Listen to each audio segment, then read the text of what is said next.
welcome to my presentation of Jeffrey Brace. This is probably the fourth or fifth time I've presented this particular slideshow on Jeffrey Brace. And it's entitled A Brief Look at an Incredible Man from His Perspective. And so if we want to advance the slide here. I gave this presentation the first time at the St. Albans Historical Museum, and I dedicated it to Bill Chaffee because he was a lover of history and a lover of genealogy and all things local. So he was just a wonderful person. So anyway, we'll get to the next slide here. Why study Jeffrey Brace? Where did he come from? What were the major events in his life? And what was the impact of these events is pretty much what we're going to be discovering tonight. My inspiration and motivation for studying Jeffrey Brace, I kind of was telling these folks about it just a few moments ago. But this was my inspiration. I was on Facebook one day, and this came across my news feed, and I believe it might have been one of the Vermont Historical Society or something like this. And I read this, and I just thought it was amazing. You know, it says Jeffrey Brace was born in West Africa with the name Boyeru Brinch. At 16, he was captured by European slave traders, shipped to Barbados, sold to a ship's captain, and eventually arrived in New England. Some years later, while still enslaved, Brace enlisted in the Continental Army, and he won his freedom fighting in the Revolution. At the war's end in 1784, he settled in Poultney, in newly formed Vermont, the first state to prohibit slavery. He met an ex-slave, married, and they raised their family here. In 1810, he published his life story, one of the most unique and important anti-slavery memoirs written in America. And I immediately thought of the Brace family that I know in St. Albans. And so I posted something and I said, I wonder if he was related, or if the Braces in town are related to this man. And one of my friends who is related to the Brace family said, I think he might be distantly related to my mom. And so being the genealogist, that was pretty much all it took. So I just immediately dove into doing some research. And a few days later, got in touch with her and told her that you are a direct descendant of Jeffrey Brace, which she was very surprised. And I gave her, many of the details of his life, and she was just fascinated. And so that's how I became, sort of obsessed with Jeffrey's story. I immediately went down to the museum, the historical museum, and I said to Alex, who was the curator there, I said, what do you guys have on Jeffrey Brace? And he looked at me and he said, who? And I said, Jeffrey Brace. And he just had no idea who he was. And so I said, well, pull up a chair, I'm going to tell you all about him. And in just a few minutes later, he was, on Amazon ordering the book. And if you don't have a copy of the book, it is absolutely one of the most fascinating and interesting accountings. So I highly recommend it. You can order it on Amazon. So, and this is one of the quotes from, I believe it was one of the professors at one of the Ivy Leagues that teaches African American studies, that said it was one of the most unique and important anti-slavery memoirs written in America, because there are so few of them that exist where the story was actually told by the slave. I mean, literally, only a handful exist. And then we have this story that's so historically significant to Vermont, and many people have just never heard of him.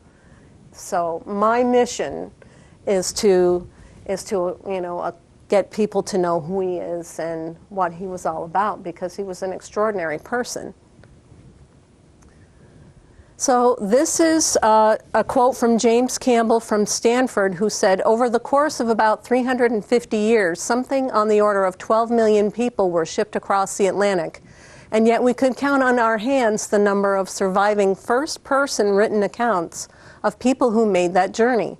So to have an account like this be discovered and made available to students describing the experience of capture in Africa, the experience of the Middle Passage, and a life in slavery right up until the early 19th century New England, that's an extraordinary find. So, you know, you have this guy from Stanford who's saying that this is a rare find and just how exciting it is. So, and I would agree with him completely. So this is a copy of the cover of the book, The Blind African Slave. It was republished by Carrie Winter, and I contacted Carrie and asked her if it would be okay if I took some of the images from the book, and she said it was okay. So, but I always ask permission before I do things like that. So who was Benjamin Prentice, and why was he writing a book about an African slave? So Benjamin Prentice was the actual person that wrote the book, and Jeffrey told him the story. So Jeffrey was blind at the time, and so obviously he couldn't write. And so Benjamin was fascinated with his story and wanted to write it down. And so if you advance, it says, here's the timeline of Benjamin Prentice, Esquire. He was a young lawyer in St. Albans. He was born in 1774. And then, as you can see here, he marries in his 20s, relocates to Whitehall, and that's right across from Pulteney. And then in 1808, he comes to St. Albans, and he's admitted to the Franklin County Bar. And in 1810, The Blind African Slave becomes the first published book in St. Albans, printed by an 18-year-old newspaper apprentice, Harry Whitney, at the Franklin County Advertiser. And it says here, both men, along with Brace, most likely cherished dreams of distributing the book widely throughout Vermont, New York, Quebec, and the Northeast, and even the South, through shipping to bookstores and selling to itinerant peddlers. Unfortunately, the Franklin County Advertiser went out of business within days of publishing the book. The hopes of all three men for brisk sales were dashed, according to Carrie. And it is really sad because literally there's only one or two or three of these books that I know that exist. And the copy that Carrie used was in the Special Collections Library at UVM down in the basement. I don't know if any of you have ever visited the Special Collections Library at UVM. It's a fascinating place to go, and they have all kinds of Vermont manuscripts there. I could spend all day there. It's like I'm like a kid in a candy store there. But anyway, we'll get to the next slide. Here is the original book, first published book in the town of St. Albans in 1810, and it was called The Blind African Slave, or Memoirs of Boyer O'Brinch, nicknamed Jeffrey Brace, by Benjamin Prentice. In St. Albans, Vermont, printed by Harry Whitney, 1810. Apology of Prentice, and I thought this was important because it kind of gives you a perspective of how the book was written. He says, the writer of the foregoing memoirs deems it is his duty to apologize to those who read them for many apparent repetitions in the narrative, which were unavoidable as the narrator, not speaking plain English, it was extremely difficult to get a regular chain of his ideas. Also in relating, he would frequently recollect circumstances which he had omitted in their proper places. But the writer has taken unwearied pains to render it amusing and correct as possible, carefully avoiding every circumstance which might tend to wound the feelings of any individual or society of men. Quite formal writing. The scripture is inserted by the request of the narrator, meaning Jeffrey, and under his immediate direction, and every fact recorded according to his recollection, which that doesn't, falls off the page there. But so essentially he just wanted to make sure that everybody knew that he was doing the best he could, but if things seemed a little out of order or a little off, then or if like suddenly there would be like Bible passages, that's because that's what Jeffrey wanted. So he tried to respect him. So here's, it says Boyeru Brinch, the early years. 1742, the birthplace of Boyeru Brinch was in modern-day Mali, as you can see here. And in 1758, he was captured. Now, this is not a representation of him per se being captured, but of just an image that I found of that would probably be similar. It says, thus in the 16th year of my age, I was borne away from native innocence, ease, and luxury into captivity by a Christian people who preach humility, charity, and benevolence. So it seemed quite unreal to him. And he was just celebrating with his family an event. He came from quite a prominent family in the village that he lived in, and he and a group of friends went down to the river for a swim, and that's when they were captured. And so he never saw his family again after that. But here's a diagram of a slave ship. I just decided to throw this in here because not a lot of people have actually seen what this looks like. These little things right here are people. Every single one of these little lines is a person. And so Jeffrey very eloquently describes what it was like to be just suffocated with the weight of bodies on top of him, and it's quite incredible. Next. In 1759, he arrives in Barbados and is purchased by Captain Isaac Mills. And so that was a long trip just to get to Barbados, and a lot of the people there just lost their will to live. Some of the slaves on the ship, and there was a lot of disease, and he even says things like some people just literally died of heartbreak, and they were women and children, and it was horrible. So from 1760 to 1763, he participates in the 7 Years' War as an enslaved sailor for the British, including the capture of Havana, Cuba, and sailed to the following ports. So he was a well-traveled person. I mean, not by his own account, by his own accord, but he went all over the place as an enslaved sailor. So, and he talks about it in his book, all these different places. I stood upon the upper deck, exposed to all the enemy's shot for about 7 minutes, contemplating a meeting with my grandfather, who had gone before me. I was disappointed, for I received 5 wounds and was conveyed to the surgeon's compartment, upon examination of which 3 were upon my head, very slight, 1 on my ankle, where a musket ball passed through. The 5th was caused by a musket ball entering by the side of my backbone and lodging in my right hip. The surgeon tried to extricate the ball, but I, not understanding the object, shouted like a loon and would not permit him to probe the wound. So there he was talking about his injuries while serving as an enslaved sailor. In 1763 to 1768, he found himself in New Haven, Connecticut, where he was sold to a series of sadistic slave owners. And I'm not going to get into all the horrible things, but I'm just going to give you kind of the brief overview. But he does go in the book, he talks a lot about the different experiences that he had. It's very unpleasant. September 1768, he was purchased by widow Mary Stiles. She was in Connecticut, and he spent the next 16 years with her in this household. And he says, "This was a glorious time in my life, as Widow Stiles was one of the finest women in the world. She possessed every Christian virtue."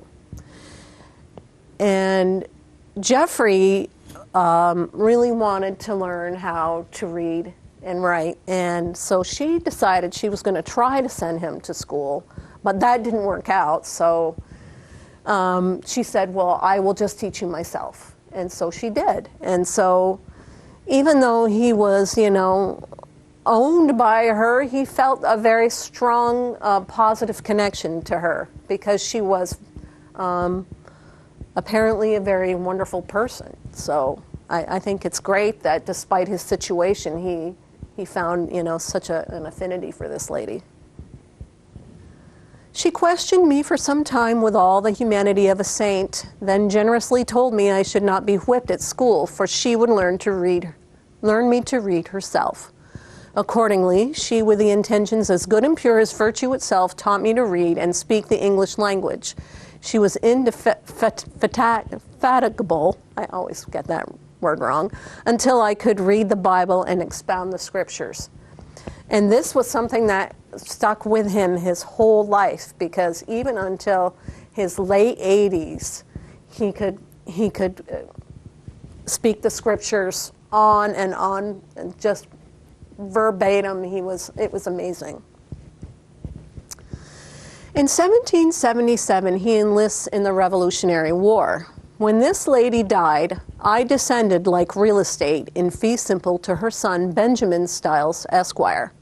About 4 years after her death, her two sons, Benjamin and David, were drafted to fight in the Revolution. I also entered the banners of freedom. And I thought this part was, so telling here. He goes, "Alas, poor African slave, to liberate freemen, my tyrants." So it just speaks to his character here, and I just find this so incredibly powerful to read how he's, an African slave that has to actually fight to earn his freedom. Anyway, so the next slide, it says, I went into Captain Granger's company.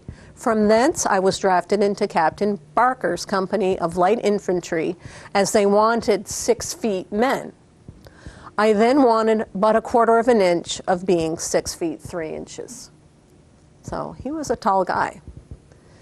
In 1783, his freedom was earned. After we were disbanded, I returned to my old master in Woodbury, with whom I lived 1 year, my services in the American War having emancipated me from further slavery and from being bartered or sold. My master consented that I might go where I please and seek my fortune.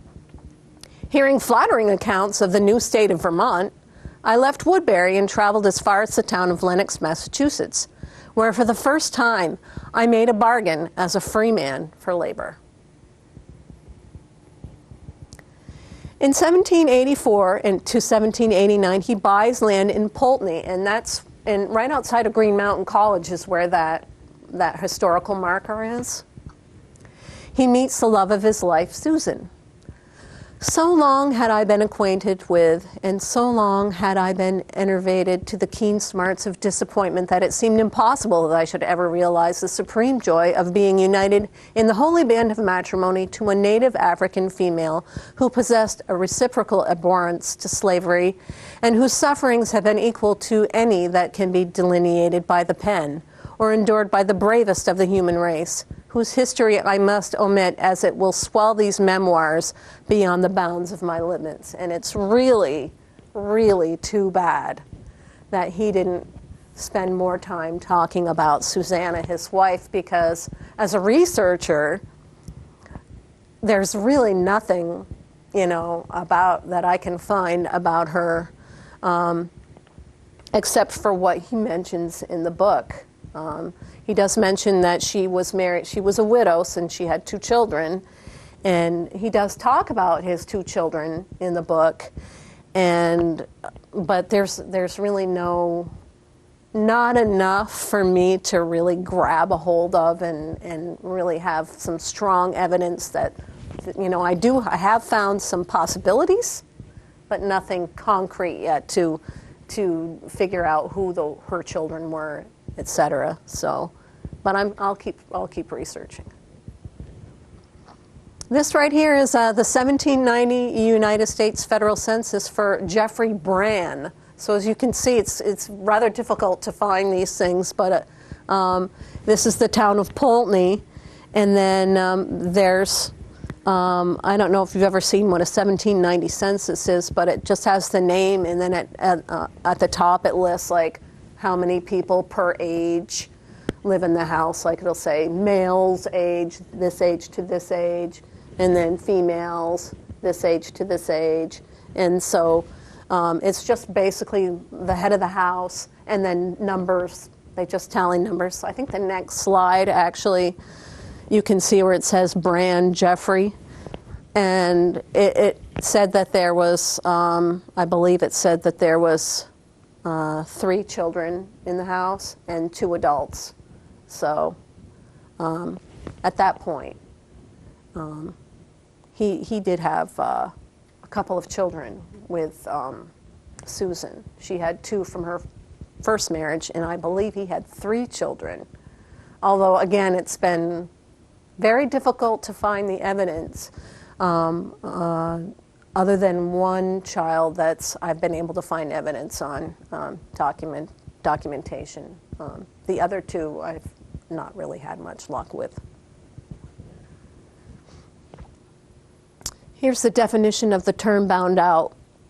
It says children could be removed from their homes by local authorities and bound out as servants to more respectable families. This meant that they had to work for their master for a certain number of years, usually until they were 21, in exchange for food, shelter, and some sort of education. Bound children were essentially indentured servants. And so the reason I put this in here is because Susanna, his wife's first 2 children were bound out.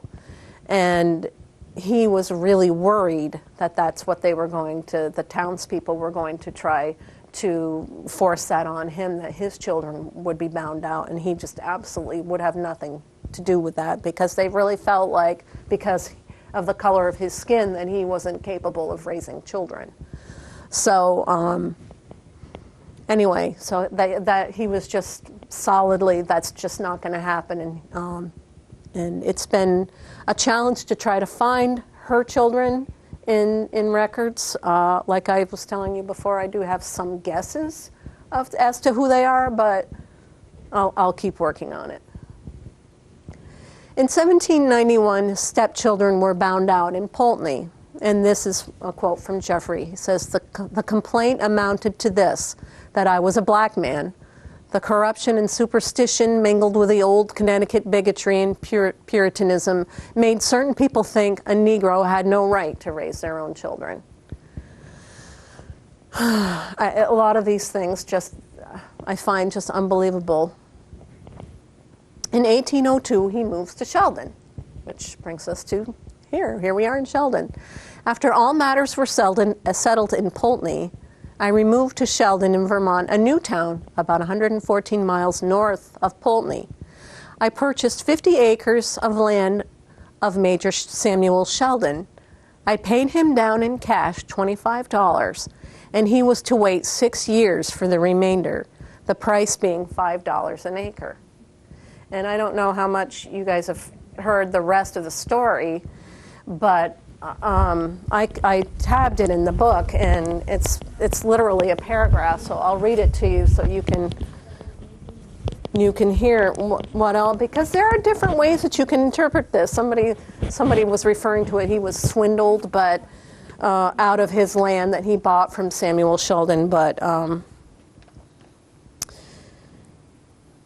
right. He says, as I never received half of the value of my land, and after arriving with my family in Sheldon, a new town, almost destitute of provisions, I underwent many difficulties for the want of the remainder, being among strangers who felt but little kindness for people of my color. However, fortune placed me in a happy spot.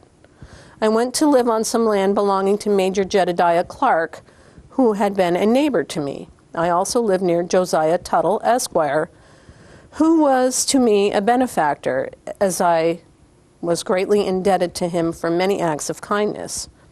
On this land I resided for almost 2 years, when I purchased 50 acres of land from Major Samuel Sheldon. I paid him down in cash $25, and he was to wait 6 years for the remainder, the price being $5 per acre. I cleared about 10 acres fit for corn, but there came a man and wanted the whole lot. His name was Crocker, and Sheldon sold him the whole lot and told me he would pay me for the betterments, meaning how he improved the land and cleared the land, and let me have a lot near the middle of the town, which was never performed. Yet I have that charity for the memory of Major Sheldon, that if he had lived, he would have amply satisfied me. So he still has some kind of soft spot here for Major Sheldon, and there must have been a reason for that, but apparently Mr. Sheldon died in a hurry really quickly, because it says here in the Appendix C, it says Samuel B. Sheldon died suddenly in 1807. And literally, it says, finding I could not get the land I contemplated, I removed in the spring of 1804 to Georgia. And that's literally all that's said about Georgia in the book. But so you could interpret that differently. Maybe he was swindled. Maybe he had only paid for part of the land, and somebody was going to pay for the other part of the land that he hadn't paid for yet. I don't know. Maybe he was swindled. But there are, I think, other possibilities too, but I just don't know. Maybe some of you people that live here probably have heard some stories that might have been passed down from one generation to another about the Sheldons, and I just don't know any of that, so you'll have to fill me in on that. Next. Okay, we can.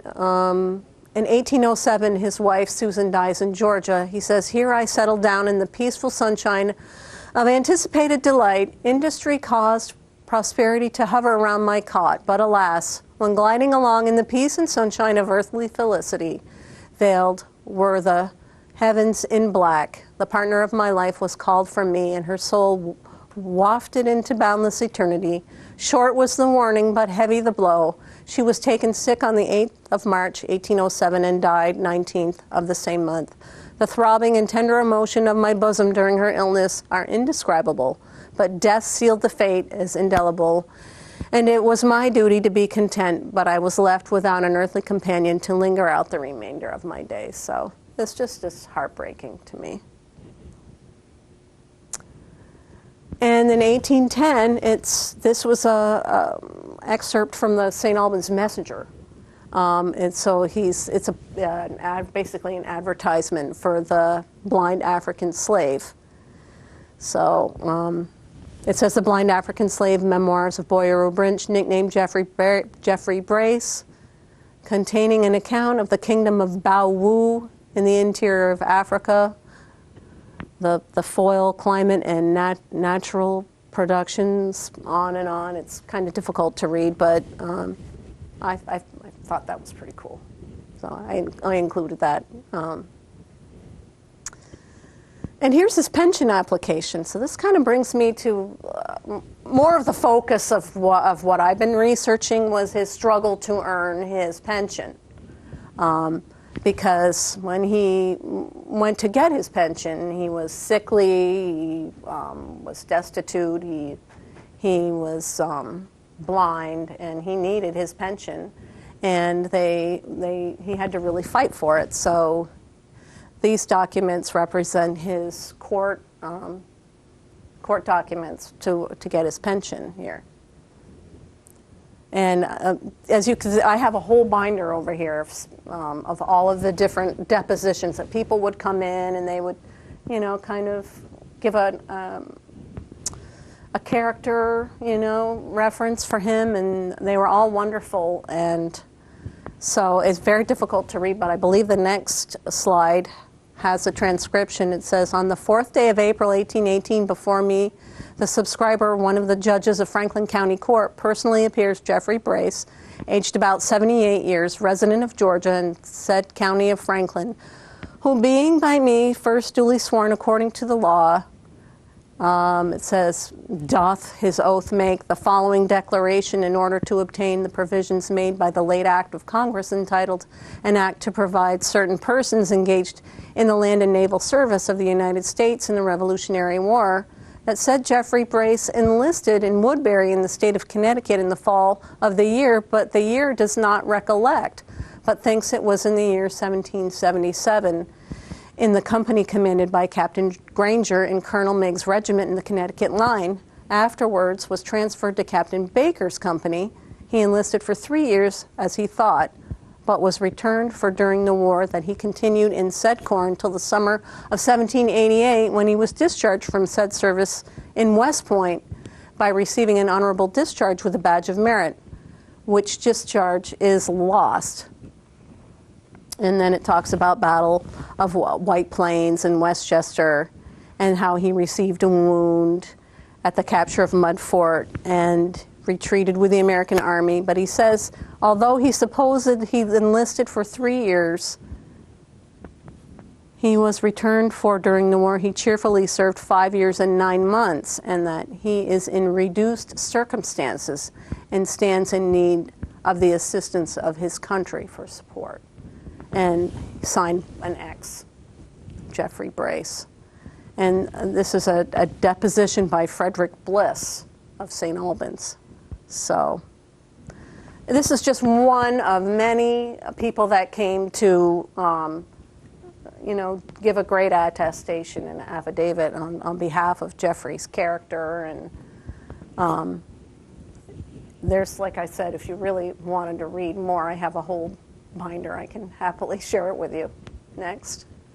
And here's just another. Of course, you can't read it, but if you flip to the next slide, it says, personally appeared in court, being the Supreme Court of Franklin County, State of Vermont, and Court of Record for said counties, Jeffrey Brace, alias Jeffrey Stiles.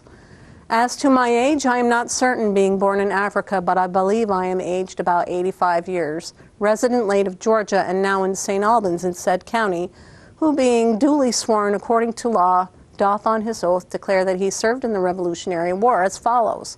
I cannot recollect that precise time that I entered the Revolutionary War, but I am sure it was about 5 years before the close of the war.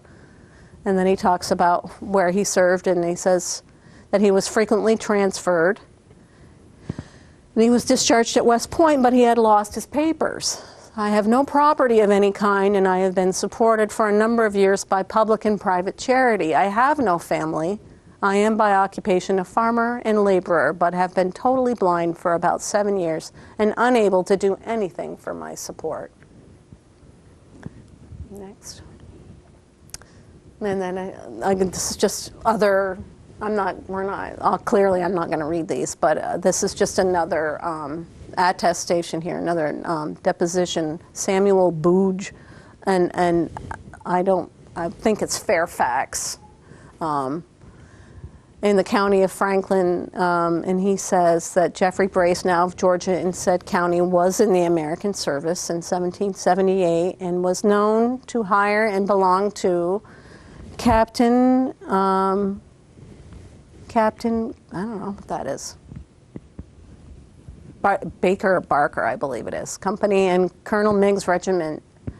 This deponent saith that he, the deponent, was in the American service in the capacity, on and on and on. It says Jeffrey Brace was a faithful soldier and can say that there was no better soldier in the army. And the deponent has resided in the same town of the said Brace for several years. And that he can say that he's a man of truth, that he is poor and blind and has depended on the town of Georgia and his friends for support for about 2 years last past, and without the assistance of the public and friends, he must suffer. Next. And again, more. And then here it says, on the 9th day of May of 1820, before me, Seth Wetmore, Judge of Probate for the District of Georgia in the state of Vermont, personally appears Jeffrey Brace of the town of Georgia in said county, aged between 70 and 80 years of age, a man of color, who being by me first duly sworn according to law and carefully examined and interrogated, made the following declaration, in addition to his declaration made before the Honorable Frederick Bliss, Esquire, on the 4th day of April, 1818, and says that at the time he enlisted, agreeably to his said declaration, he was a slave to Benjamin Stiles, Esquire of Southbury in Connecticut, that he went by the name of Jeffrey Stiles. Afterwards, he altered his name to Jeffrey Brace. He had the impression that he altered his name at the time of his enlistment, but when more mature to reflection, he thinks that he must have altered his name at the time of his discharge. The reason for altering his name was that he was imported from Africa when a lad, that his father's name was Brace. After he considered himself discharged from his master, he concluded to take the name of his father, Brace, was the reason for altering his name. So when they looked for any of these service records, they were looking for Jeffrey Brace. And of course they couldn't find anything because at the time he was known as Jeffrey Stiles, because typically they just took the name of their owner. And again, you can't really read that very well, but it says, inform the claimant that if he will send a schedule to the department, that his case will have a final decision, the objections as to his service and the alteration of his name being removed. This case is referred to Mr. E because he has rejected under the name of Brace, but there appears on the Connecticut roll of Meigs Regiment the name of Jeff Sill, enlisted May 26, 1777 in Captain Humphrey's company. And I've devoted quite a bit of time to actually researching all of these documents, and there is some Jeff Sills and Jeff Stiles and all kinds of other little hints and names that Jeffrey actually, that is mentioned in the book, that I've actually tried to find some research on. I did find one Jeff Sill that actually passed away. So the problem was there were several people with the same name, and so you don't really know who was who. So anyway.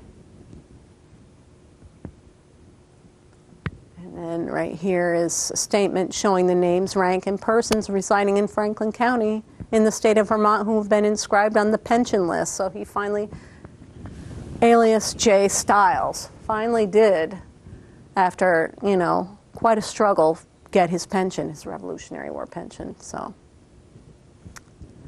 and then here it says, this was in the St. Albans Messenger too, it says, Jeffrey Brace, an African well known by the appellation Old Jeff, supposedly to be near 100 years old. And here's this Wikipedia entry for Jeffrey Brace. So apparently the whole world knows about Jeffrey Brace except Vermont. So, former slave taken from West Africa in 1750 and a veteran of the American Revolution, Jeffrey Brace became the first African-American citizen of Poultney, Vermont. He became blind in his later years and published his memoirs under the title The Blind African Slave, or The Memoirs of Boyer O'Brinch, nicknamed Jeffrey Brace. The faculty union at UEM now offers a $500 book award in his name, giving it to students who exemplify academic excellence and a commitment to achieving social and economic justice, which I think is wonderful. And next. And here's some more information about the scholarship that UVM has. I thought that was pretty cool. And here's some more. They talk about the scholarship and what it's all about and why they're giving it here.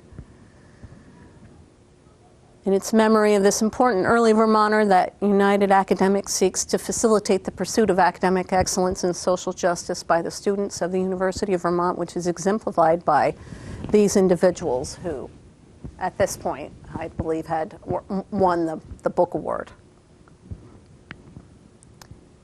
And this is just some teaching materials that are out there from different, apparently Jeffrey's story is widely used in colleges and high schools all over.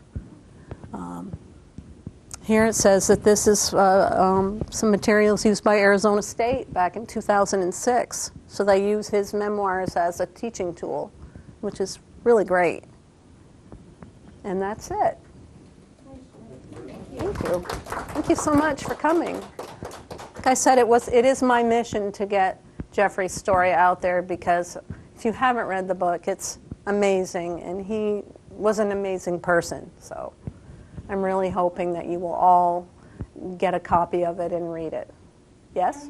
He said he was all alone. His two sons had died before. I'm not really sure about that because I have that question. he had, as far as I know, 3 children with his wife and 2 stepchildren. There is evidence and documentation that really establishes 1, although he clearly talks about the others in his book. I just can't find any evidence of them, but I will keep looking. Yes? However, you were able to establish a direct line of descent to your friends here in Yes. Franklin County. So, Yeah. So plainly there are descendants. Oh, yes, there are many Brace descendants in Franklin County. And a friend of mine's mom is a direct descendant. She said that she thought that her mom was distantly related, and she was actually a direct descendant. So, Distant in time only. in time only. And I said, if he's a direct descendant of your mom, you're a direct descendant as well. So it's very interesting. John? There was a Brace who was a officer in the Civil War. Is he related to Jeffrey Brace? I'm not sure. Oh, yeah, I think I know who you're talking about. The Civil War headstone that's in the Greenwood Cemetery. Yeah, that is, I believe, his grandson, Jeffrey Brace's grandson. Yes. And apparently the Braces married into the Prince family, and Carrie Winter is also working on a research for the Prince family, and I kind of sort of started helping her with a little bit of that research too. It's fascinating stuff, and he was a man of great character and strength, and I didn't really get too much into all the hardships and things like that, but just because I only want to keep it brief, but it's a great story. And I opine that it's a very depressing story. You skidded over the story of the Middle Passage. Mm-hmm. It was Jeffrey horrible. Speaks so eloquently about in the book. It's a very depressing read, but it's an important read. Yes, it is. It is so much the reflections of the person who lived it. I think it certainly should be incorporated in the Sheldon School liturgy and make sure that kids understand the introduction of slavery at that period. In real terms, not in the glossed over term. Version. Yeah. It's so important because it's in his own words. And when Carrie was doing research for the book, she, I believe, was traveled all over to see if she could verify a lot of the information that Jeffrey talked about, and was, by and large, able to substantiate, most of the things that he said in the book. So because it's so highly detailed, names and dates and places, and just had an incredible memory. So I mean, I find it mind-boggling that anyone would even question the fact that he's had served, because there was so many intricate details of his service. You can't just, and they were all corroborated. So it's just, how can you not think anybody? I mean, even if there was no paper trail, you can't make that stuff up. So I don't know. I find that whole struggle to be pretty unreal. John? I just want to mention there's a copy of the book in the Sheldon Library. Oh, great. Thank you. So, without further ado, thank you so much for coming. I really appreciate it.